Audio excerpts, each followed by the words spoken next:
बिस्मिल्लाहिर्रहमानिर्रहीम, अस्सलाम वालेकुम।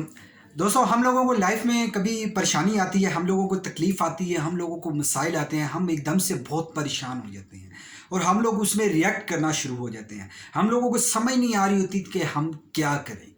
दोस्तों, याद रखिएगा, ज़िंदगी में 2 तरह की प्रॉब्लम्स होती हैं। एक प्रॉब्लम वो होती है कि जो अनकंट्रोलेबल होती है, आपके कंट्रोल में नहीं होती। एक प्रॉब्लम वो होती है जो आपके कंट्रोल में होती है।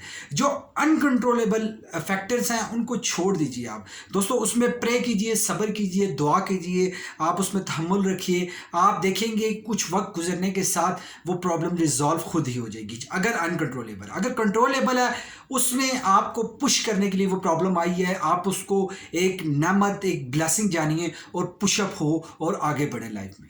दोस्तों, अगर अनकंट्रोलेबल कोई भी आप लोगों के ऊपर प्रॉब्लम आती है, आप ये देखिए कि आपको ज़िंदगी में जब भी कोई इंजरी होती है तो वो 3 से 4 दिन, 5 दिन का टाइम लेती है वो ज़ख्म भरने में, छोटी से छोटी इंजरी होती है।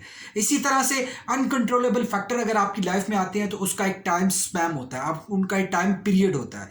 इसलिए उससे पहले कोई रिएक्शन ना दीजिए, थोड़ा सब्र कीजिए, थोड़ा वेट कीजिए। आप देखेंगे आपकी लाइफ में कितनी बड़ी और कितनी जल्दी वो तब्दीली आ सकती है।